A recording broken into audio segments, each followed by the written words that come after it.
অভিষেক বন্দ্যোপাধ্যায় সোনারপুরে এসে প্রবেশ করেছেন এবং সেখানে কিন্তু আক্রান্তদের বাড়ি তিনি যাচ্ছেন। ইতিমধ্যেই কিন্তু তিনি দলের কর্মী সমর্থকদেরকে নিয়ে তিনি কিন্তু যাচ্ছেন, এখানে বাইকে চলে যাচ্ছেন। কালো পতাকা লাগালো আপনার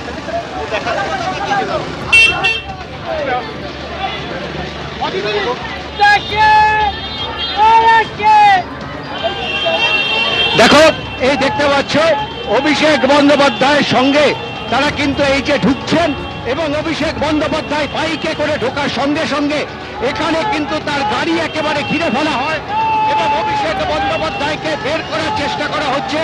এখানে যারা রয়েছেন তারা চেষ্টা করছেন অভিষেক বন্দ্যোপাধ্যায়কে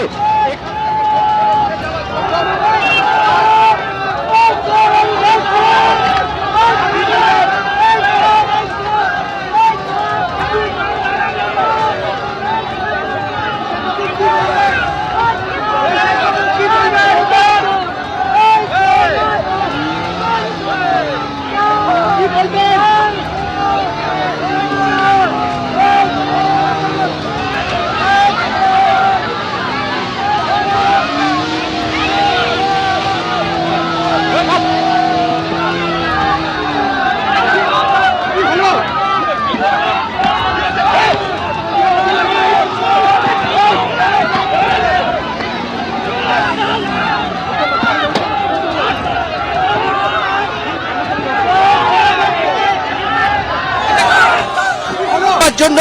কিন্তু অভিষেক বন্দ্যোপাধ্যায়কে ঘিরে যখন প্রবল জনরোষ আছড়ে পড়ছে দেখছেন সেই মুহূর্তের ছবি। নিহত দলীয় কর্মীর বাড়িতে গেছিলেন অভিষেক বন্দ্যোপাধ্যায়, তখনই এই ছবি দেখা গেল এবং তারপর এই মুহূর্তে অ্যাপোলো হাসপাতালে চিকিৎসার জন্য গেছেন তিনি।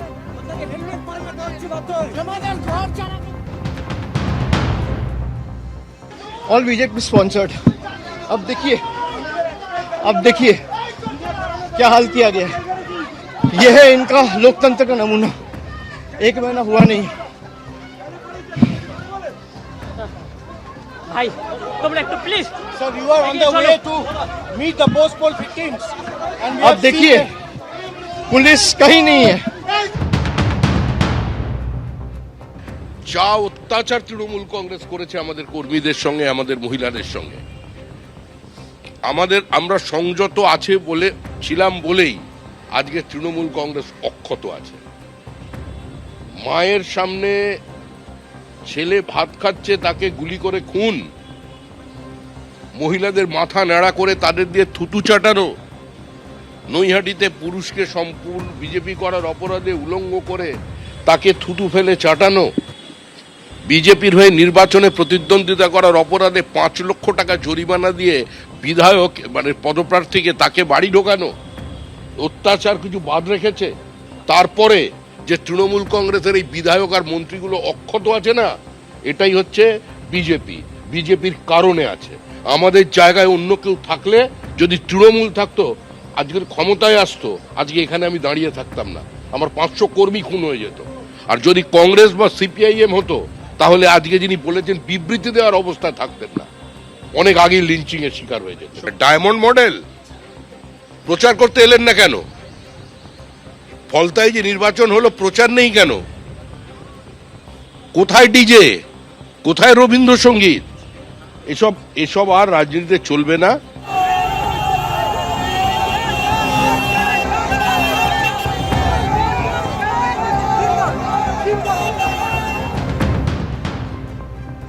গরু চুরি, কয়লা চুরি, রেশন চুরি, সমস্ত চুরি করে করে আজকের আমাদের পশ্চিমবাংলাটাকে শেষ করে দিয়েছে। ওকে ডিম ছুঁড়ে তো সম্মাননা জানানো, জুতো ছুঁড়ে সম্মাননা জানানো উচিত ছিল।